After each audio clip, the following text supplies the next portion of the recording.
నమస్కారం. ఆత్మీయులైన స్నేహితులందరికీ స్వాగతం. ఈరోజు నేను చదవబోయే నవల ప్రముఖ రచయిత పుట్టగంటి గోపీకృష్ణ గారు రచించిన 9 రోజులు. స్వాతి సచిత్ర మాసపత్రిక అక్టోబర్ 2010లో ప్రచురింపబడినది. మొదటి రోజు.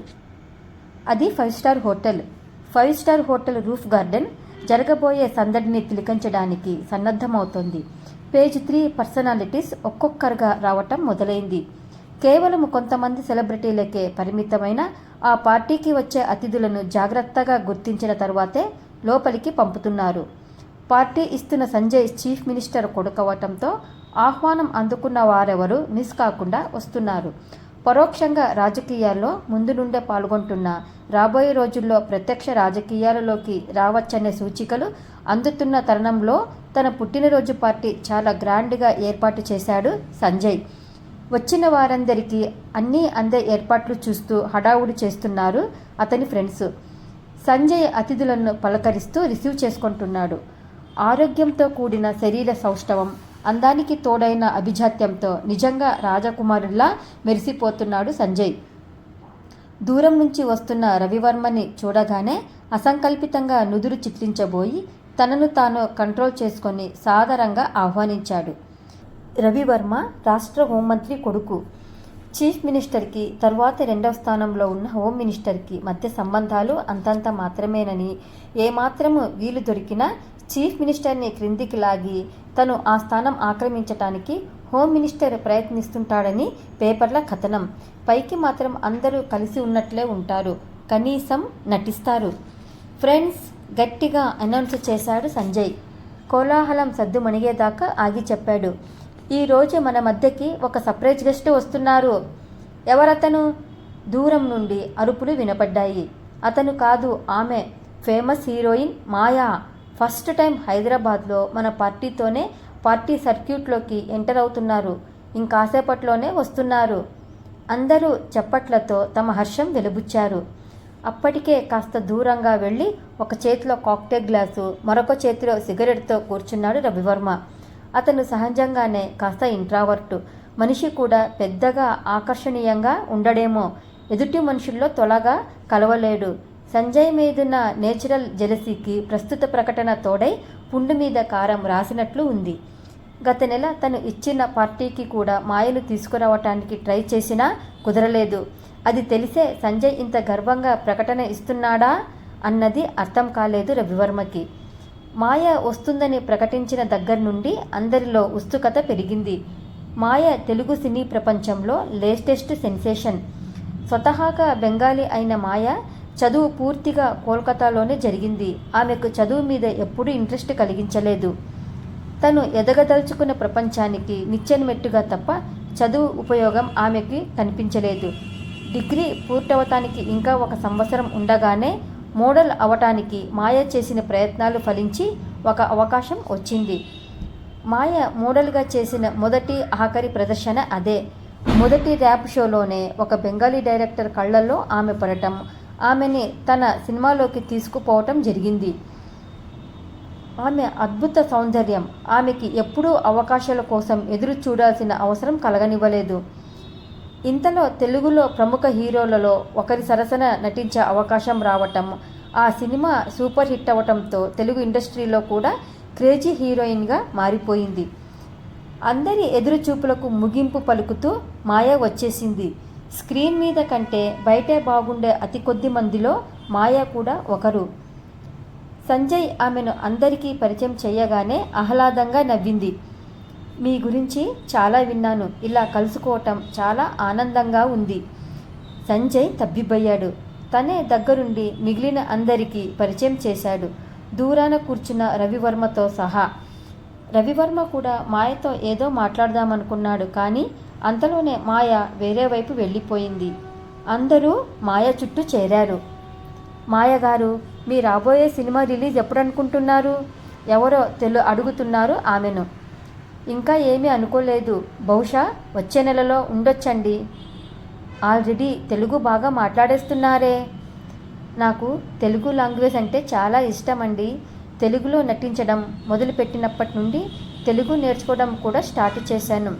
కోర్స్ పూర్తిగా రావాలంటే ఇంకొంతకాలం పట్టవచ్చు. చిలుక పలుకులు పలికింది.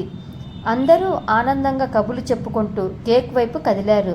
సంజయ్ చేత కేక్ కట్ చేయించడానికి దాదాపు అర్ధరాత్రి దాటింది. అతిథులందరూ నెమ్మదిగా సెలవు తీసుకుంటున్నారు.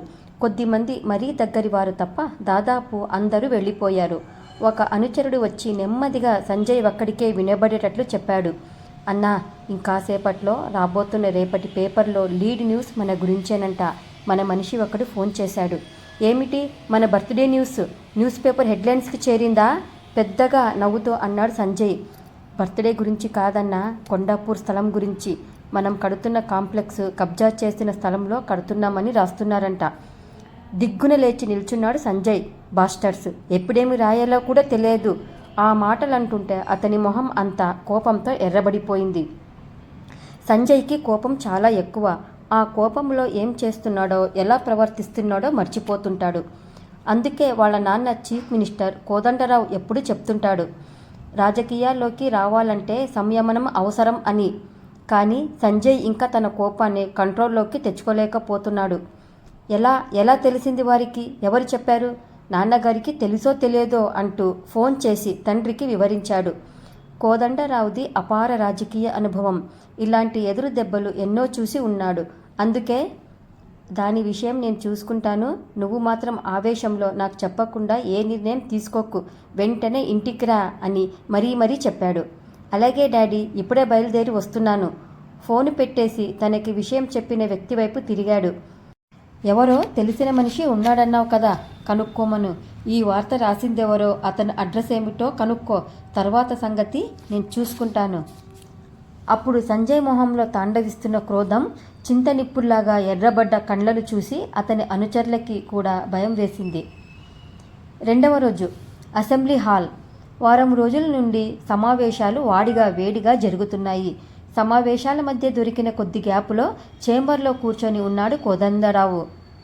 హడావుడిగా లోపలికి వచ్చి కోదండరావు ఎదురుగా ఉన్న కుర్చీలో కూర్చున్నాడు హోమ్ మినిస్టర్ వామనమూర్తి. సాధారణ పరామర్శల తర్వాత అసలు విషయంలోకి దిగాడు వామనమూర్తి. నేను కనుక్కున్నాను సార్, ఆ పేపర్ వాళ్ళకి ఎవరో మనవాళ్ళు ఒప్పందించారు. కాకపోతే ఎవరన్నది తెలియటం లేదు. పర్వాలేదులే మూర్తి, నేను కూడా మా లాయర్లతో మాట్లాడాను. డీలులో ఏమన్నా లోపాలుంటే సరిచేయమని. ఒక రకంగా అలా రాయటం మనకే మంచిదేమో. మన లోపాలు మనం సవరించుకోగలుగుతాం. అందరూ మీ అంత పెద్ద మనసు కలిగి ఉండరు కదా సార్. అన్నట్లు మీరు ఢిల్లీ వెళ్తున్నారట కదా, ఎప్పుడన్నది ఏమన్నా అనుకున్నారా? ఎక్కడా? ఆ సమావేశాలు అయిపోవాలి. ఆ తర్వాత హైకమాండ్ అపాయింట్మెంట్ తీసుకోవాలి. ఇంకా కరెక్ట్ డేటు ఏమీ అనుకోలేదు. ఏమీ లేదు సార్, 2 సీట్లలో బై ఎలక్షన్స్ రాబోతున్నాయి కదా, వాటికి క్యాండిడేట్స్ ఎవరో ఏమన్నా అనుకున్నారా అని. ఇంకా టైం ఉందిగా మూర్తి, అప్పుడే క్యాండిడేట్స్ పేర్ల దాకా చర్చ జరగలేదు.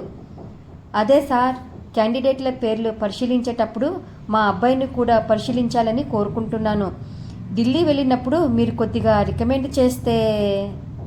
అలాగే, సమయం వచ్చినప్పుడు చూద్దాం అంటూ లేచాడు కోదండరావు. వామనమూర్తి కూడా లేచి చీఫ్ మినిస్టర్ చేంబర్ నుండి బయటకు వచ్చాడు. బయట నిలబడ్డ తన అనుచరులతో కలిసి తన ఆఫీస్లోకి వచ్చాడు. ఏంటన్నా, ఏం జరిగింది? ఏమంటున్నాడు? ఏమీ తేల్చలేదురా. అంత తేలిగ్గా ఆయన చెప్తాడన్నా? వాళ్ళ అబ్బాయి కూడా సీటు ఇప్పించడానికి చూస్తున్నాడంట. ఉన్నది 2 సీట్లు, 2 లీడర్ల పిల్లలకి ఇవ్వాలంటే కష్టమే కదా. అందుకని తన కొడుక్కి ఇప్పించుకోవటానికి ట్రై చేస్తాడు. కానీ మన కుర్రాడికి ఎందుకు ఇప్పిస్తాడన్నా? మనమే వేరే విధంగా ప్రయత్నించుకోవాలి. ఎంత ప్రయత్నించినా ఎవరో ఒకరి కేసే కన్సిడర్ చేస్తారా? ఇద్దరి పని కాదు. అందులో పెద్దాయిని వదిలి మన పని అసలు చేయరు. అవునన్నా, ఏదో ఒకటి చెయ్యాలా. మన అబ్బాయికే సీటు సంపాదించుకోలేకపోతే రేపు పబ్లిక్లో మన ఇజ్జత్ ఖరాబ్ అవుద్దే అన్నా. నువ్వంటున్నది నిజమేరా, ఏదన్నా ఆలోచించాలి అంటూ దీర్ఘాలోచనలో మునిగిపోయాడు వామనమూర్తి. TV10 స్టూడియో బంజారాహిల్స్లో విశాలమైన ఆవరణలో ఉంది. దానిలో న్యూస్ రూము నిరంతర సుజల స్రవంతిలా కళకళలాడుతుంది. న్యూస్ రైటర్ తాను రాసిన న్యూస్ టెలిప్రాంప్టర్లో ఫీడ్ చేస్తున్నాడు. న్యూస్ ప్రొడ్యూసర్ మార్కండేయులు గట్టిగా అరుస్తున్నాడు. ఎక్కడయ్యా అనిత, ఎక్కడా? న్యూస్ మొదలవటానికి 10 నిమిషాల టైం కూడా లేదు. ఇంకా రాకపోతే ఏమనుకోవాలి? అంగట్లో అన్నీ ఉన్నా అల్లుడు నోట్లు శని అన్నట్లు నేనెన్ని ఏర్పాట్లు చేసుకుని ఏం లాభం? అసలు ఆవిడకి ఏమి పట్టకపోతే? Anitha news anchor. ఈరోజు న్యూస్ అనిత, ప్రభాకర్లు కలిసి చదవవలసి ఉంది. ప్రభాకర్ అప్పటికే తనకి కేటాయించిన సీట్లో కూర్చొని తను చదవవలసిన న్యూస్ సరిచూసుకుంటున్నాడు. మైక్రోఫోన్ అడ్జస్ట్ చేస్తున్న సౌండ్ ఇంజనీరు కనుచివర్ల నుండి మార్కండేయుల్ని, అతను వేస్తున్న గంతుల్ని చూస్తూ కళ్ళు తాగిన కోతి అంటే ఎలా ఉంటుందో రోజు ప్రత్యక్షంగా చూపందే నిద్ర పట్టదు గురువుగారికి అనుకున్నాడు. ఏమిటి? ఏదో వినబడినట్లు అడిగారు మార్కండేయులు. 8 minutes సౌండ్ ఇంజనీర్ గట్టిగా కేకేసి రిమైండ్ చేస్తూ దూరంగా వెళ్ళిపోయాడు తనను కాదన్నట్లు. న్యూస్ టెలికాస్టు 8 నిమిషాల్లో మొదలవ్వాల్సి ఉందనటానికి అది సూచన. అసలే టెన్షన్గా ఉన్న మార్కండేయులకి చిర్రెత్తుకొచ్చింది. ఇల్లు కాలి ఒకడేడుస్తుంటే ఇంకెవడో వచ్చి చుట్ట వెలిగించుకోవడానికి నిప్పడిగాడంట. అలా ఉంది నీ వ్యవహారం. మీరంతా కలిసి నాకు హార్ట్అటాక్ తెప్పిస్తున్నారయ్యా. నా దగ్గర వాచ్ లేదా? నాకు టైం చూసుకోవటం రాదా? నిమిషానికి అలా కౌంట్ డౌన్ చేయక్కర్లా, కోపంగా అరిచాడు. సరే అన్నట్లు తలూపాడు సౌండ్ ఇంజనీరు. అలవాటుగా ఒకసారి వాచి చూసుకొని 7 minutes అని గట్టిగా కేకేసి 4 ఖర్చుకున్నాడు. తిట్టటానికి కూడా ఓపికలేక కూలపడిపోయాడు మార్కండేయులు. ఇంతలో ఎవరో అరిచారు. అదిగో అనిత కారు ఇప్పుడే స్టూడియోలోకి వస్తుంది. అనిత వచ్చిందని తెలియగానే అదృశ్య రూపంలో ఒక చైతన్య స్రవంతి వాతావరణంలో ప్రవేశించి అందరిలో అప్పటిదాకా లేని ఉత్సాహాన్ని తట్టిలేపింది. తన ఉత్సాహం, అంతులేని ఎనర్జీ, చార్మింగ్ పర్సనాలిటీతో అనిత ఎక్కడ ఉంటే అక్కడ యువశక్తి పరవళ్ళు తొక్కుతున్నట్లుంటుంది.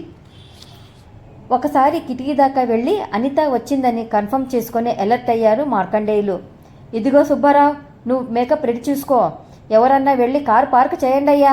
దానికి వేస్ట్ అయ్యే టైం కూడా ఇక్కడ నాకు బీపీ పెంచేస్తుంది అంటూ హడావుడి మొదలుపెట్టాడు.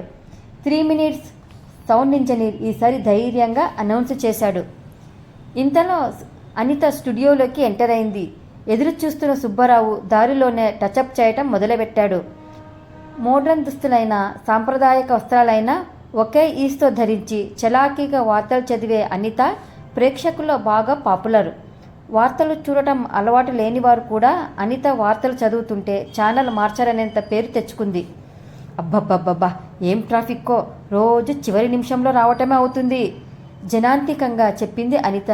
అది సంజాయిషీనో సమర్థింపో ఎవరికీ అర్థం కాలేదు. గోడ మీద మానిటర్లో ప్రీ న్యూస్ యాడ్స్ మొదలైనట్లు కనిపిస్తున్నాయి. 30 seconds ఒక్క గంతుతో తన సీట్లోకి చేరుకుంది అనిత. 20 seconds, 10 seconds డైరెక్టర్ మొదలు పెట్టమన్నట్లు సిగ్నల్ ఇచ్చాడు. కెమెరాలు మొదలైన సూచనగా వాటి మీద రెడ్ లైట్స్ బ్లింక్ అవుతున్నాయి. ఫ్లోర్ అంతా పిన్ డ్రాప్ సైలెన్స్తో మునిగిపోయింది. శుభోదయం. టీవీ 10 ప్రేక్షకులందరికీ హార్దిక శుభాభివందనం. అప్పటికి అరగంట నుండి ప్రిపేర్ అవుతున్నంత కాన్ఫిడెంట్గా మొదలుపెట్టింది అనిత. న్యూస్ ప్రెజెంటేషన్ అయిపోగానే మార్కండేయులు అనిత దగ్గరికి వచ్చాడు. మొత్తానికి ఆఖరి నిమిషంలో అందుకున్నావు. అయినా కాస్త ముందుగా బయలుదేరచ్చు కదమ్మా. లేటుగా వచ్చే నీకు ఎలా ఉంటుందో కానీ నాకు మాత్రం గుండె ఏ నిమిషంలో ఆగిపోతుందో అనిపిస్తుంది. అలా ఏం కాదులే సార్, మీరున్నారు కదా అనే ధైర్యం తప్ప మరేం లేదు. మీలాంటి పెద్దవారు మాకు అండగా ఉండగా ఇంకేం కావాలి సార్.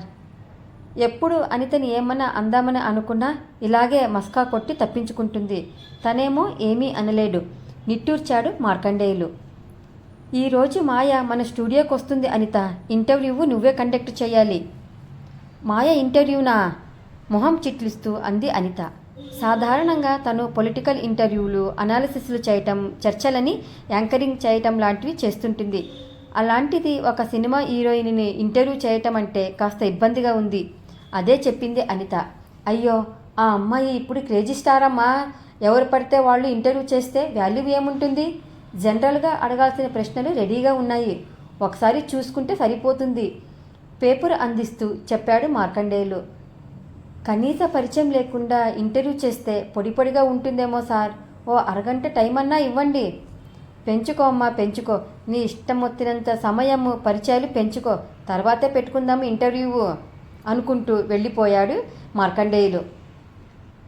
మాయ తను ప్రస్తుతం చేస్తున్న సినిమా యూనిట్ మెంబర్స్ కొంతమంది వెంటరాగా TV10 స్టూడియోకి వచ్చింది.